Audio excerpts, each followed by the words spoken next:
My name is Valerie Aitken, and I think I accessed this service either at the end of 2022 or beginning of 2023. It was around that time. Okay, great. And it was the Imperial service, wasn't it? Imperial, yes. Yeah, okay. Your name? Yeah, my name is Janette. And how old are you, Janette? I am now 65 at the moment. And are you working? Or are you... No, I retired last year. My name is Darius. I'm 23, almost 24, and I was diagnosed by the rapid diagnostic team at Epsom Hospital in September of 24. And service did you attend? I came to West Middlesex Hospital. Do you know, I can't remember the name of the department, but I was referred by my doctor because of my bloods, and they thought there was some cancer there. Okay. But yeah. And do you remember when you attended? It was in November this year, which is this month. Yeah, it happened. You know, it happened really quickly. I saw the doctor, I got referred, then I saw the doctor at the hospital, and then I had a scan, I had my bloods, I had top and bottom screening. It was really quick.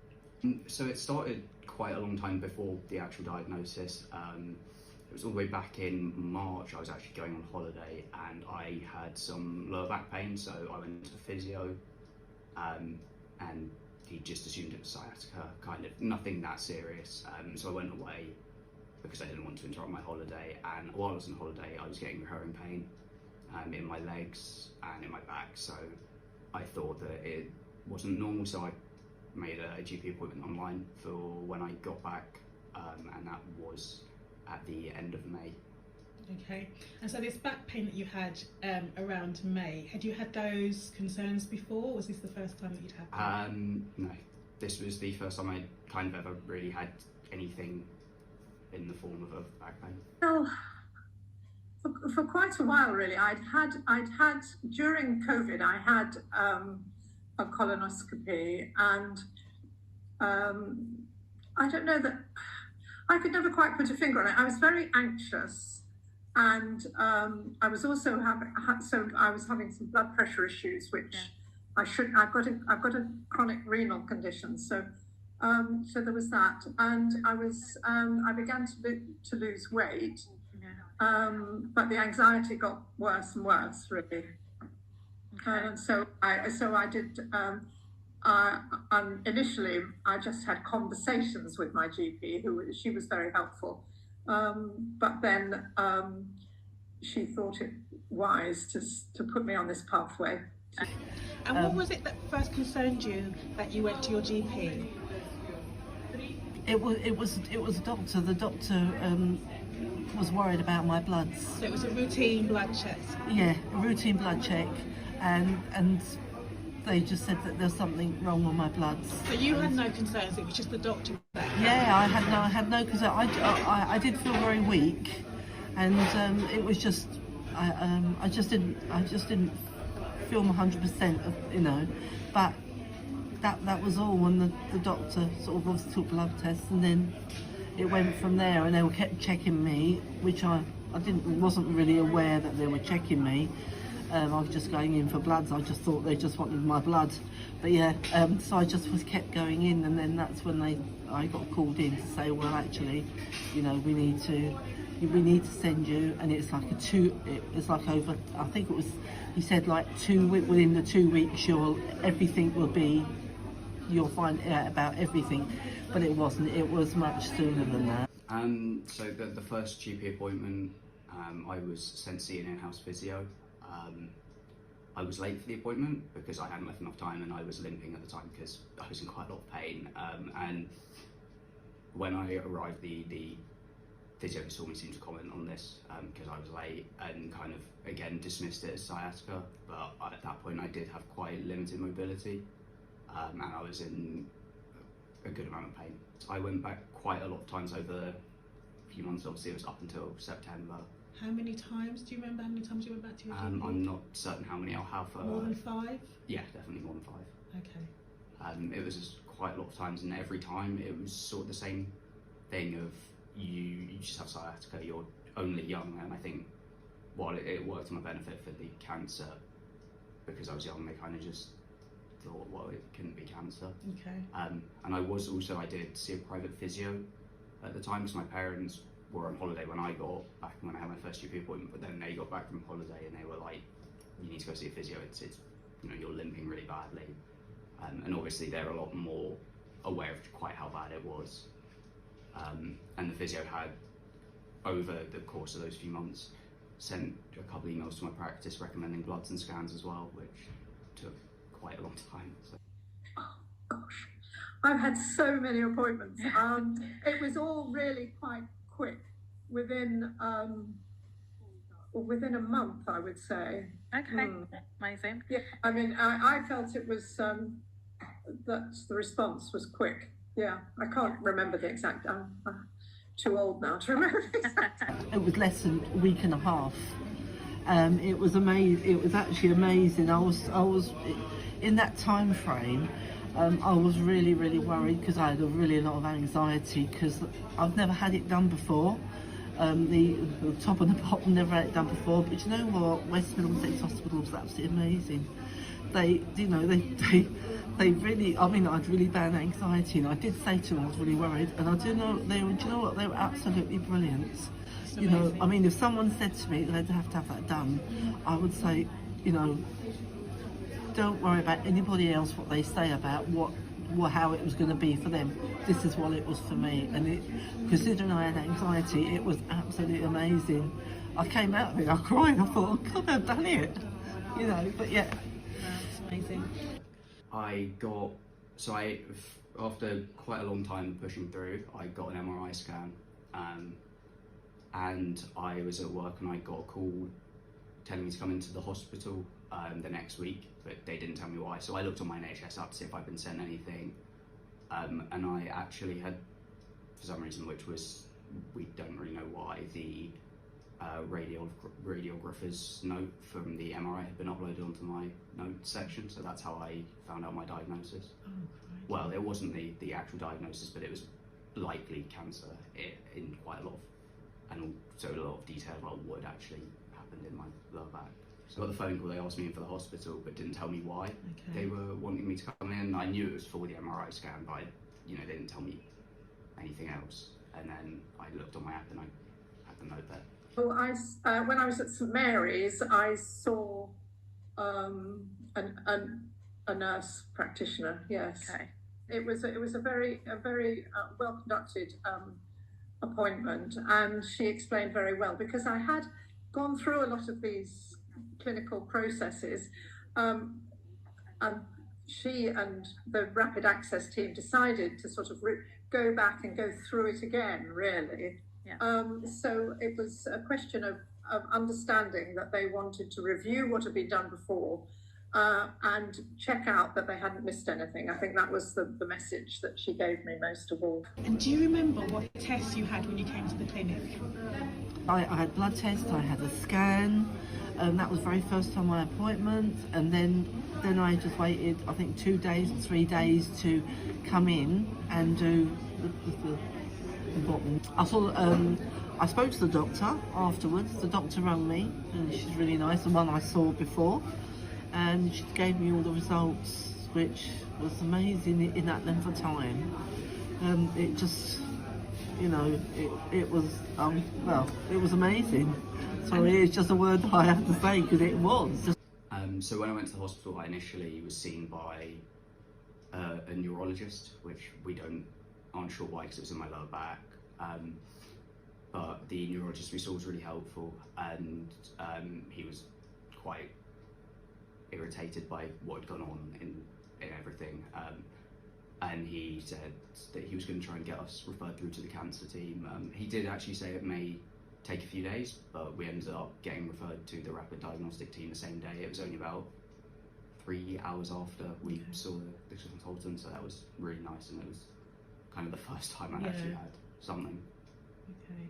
And then when you were referred to the rapid diagnostic team, did you have any further tests? And do you remember what they So were? I had a biopsy scheduled and that was meant to be up at George's in my lower back, and it was going to be under general anaesthetic, but I was admitted to St Helier after some CT scan results, which were also scheduled by the rapid diagnostic team at the Marsden, and I ended up having that biopsy in St Helier under local anaesthetic in a different area.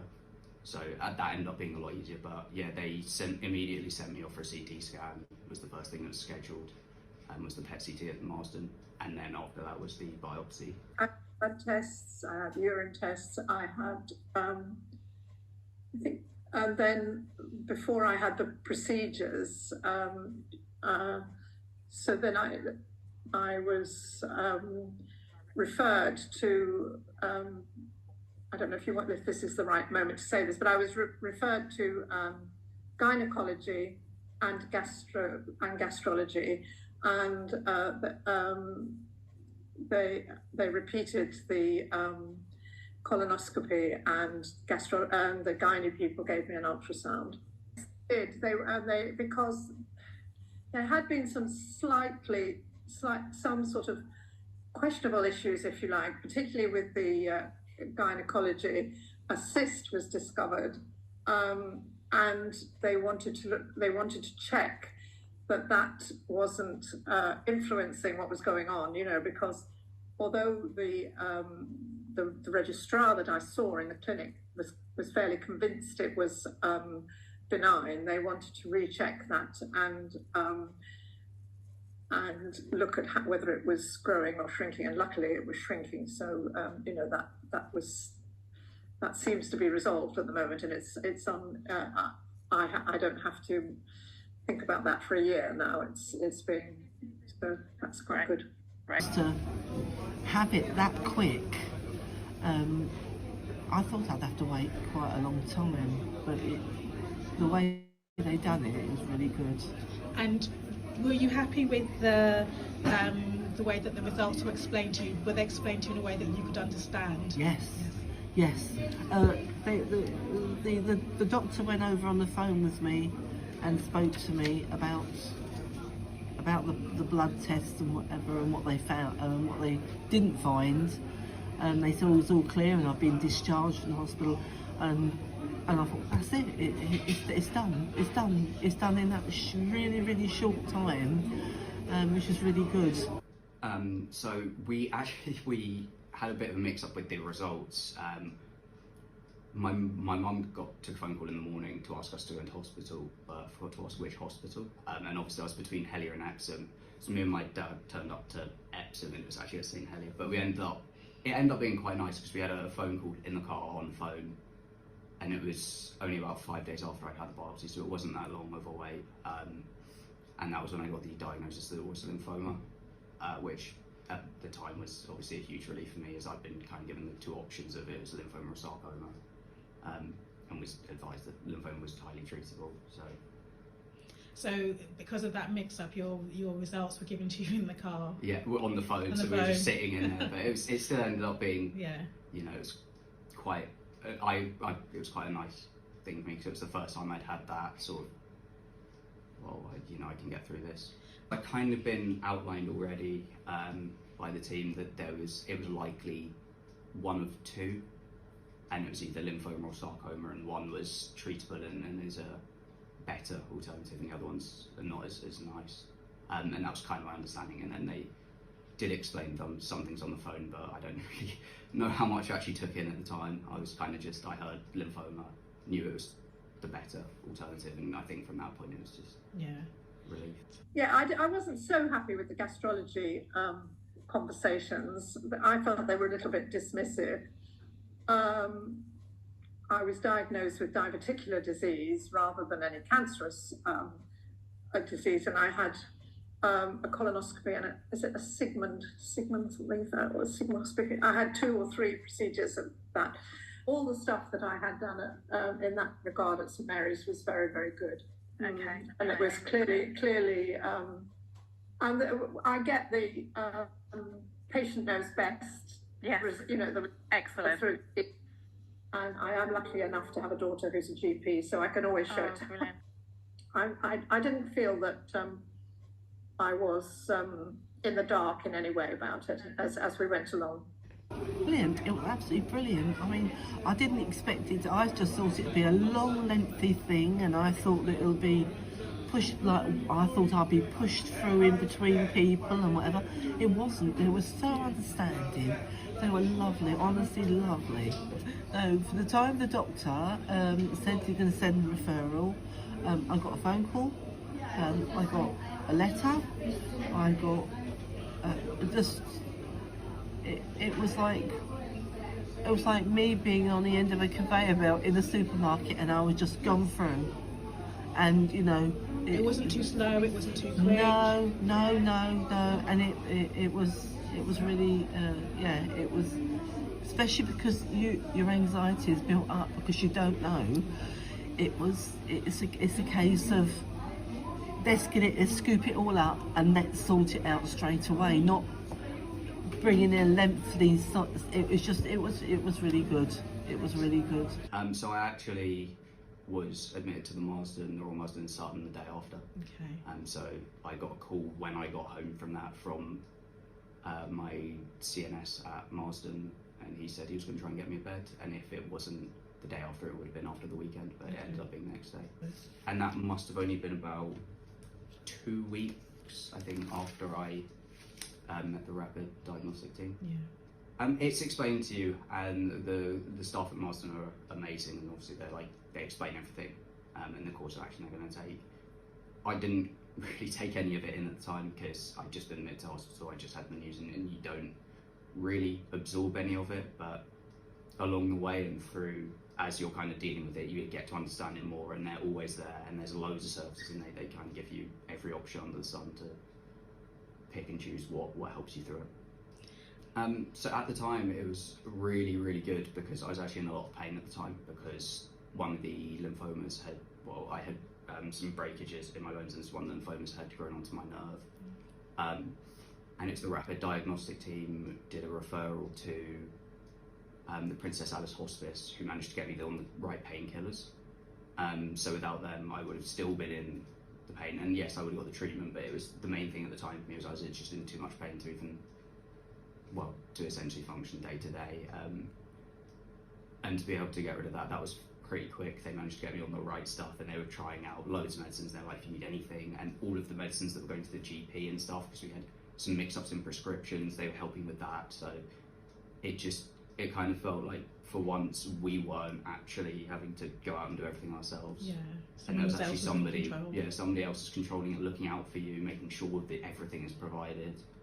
You know, you have that person asking questions, asking if you're feeling this, that, and the other, and it's not just, okay, you're feeling that, but it's, well, we can try this. If that doesn't work, we've got another alternative.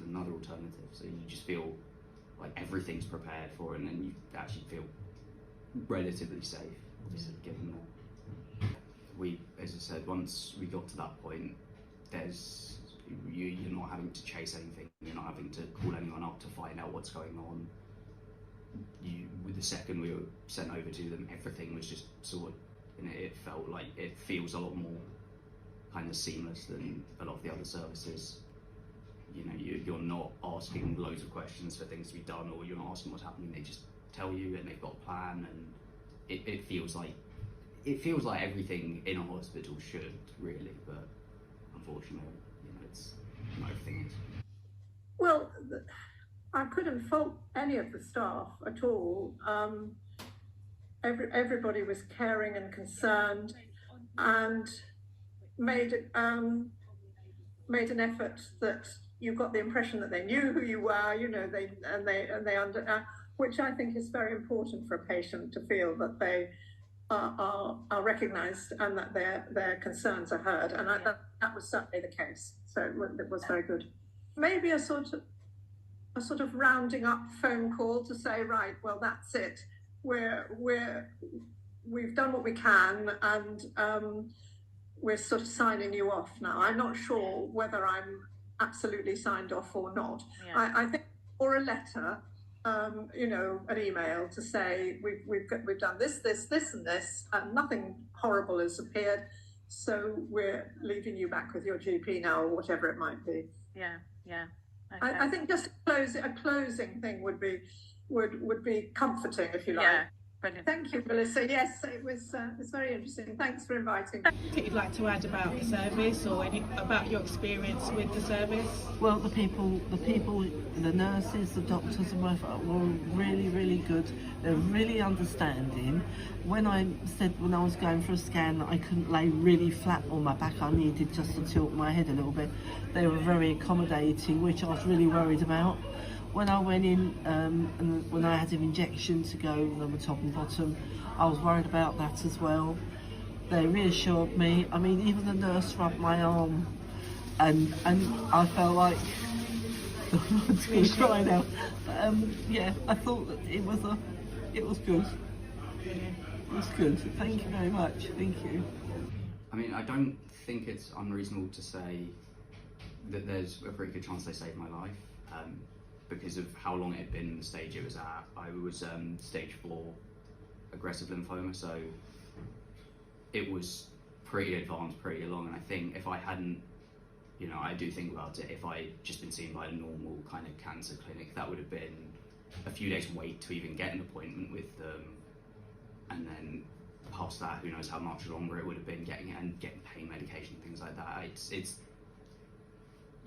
difficult to think about, but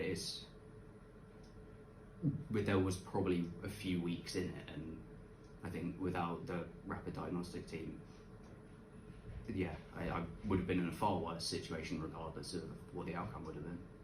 And do you mind me asking how your treatment's going and how you're doing? So far it's going good. I've just finished my 6th cycle of treatment, so that's all my treatment done. I've got 2 more preventative cycles afterwards. Obviously, it's not a nice experience. Chemotherapy. I've only had chemotherapy, and it's been horrible, and it's been just I've not had a fun time. But the Marsden have been just absolutely amazing. Everything that you need is covered. So I've been under the teenage young adults. So I've also had the Teenage Cancer Trust supporting me as well, and there's loads of other charities as well that all reach out to you, which I imagine is all coordinated by the Marsden. They sort that all out, and you don't ask for anything, everything's offered to you right in front of you, anything you need, and they're all just so nice, and it feels like I'm in a really safe place that I won't have to worry. And I know that I've got my last PET CT scan on the 14th, but it's quite a nice feeling to know that even if they see something on there that they don't like, well, I'm already under the Marsden, already in the right place, and if I have to have a bit more treatment, well, I have a lot of faith in them, and I have all my faith in them, and I really feel that I can actually put all my faith in them, and they'll take that and actually really do the right thing. Perfect. Amazing. Thank you so much. Thank you. My name's Valerie Aitken.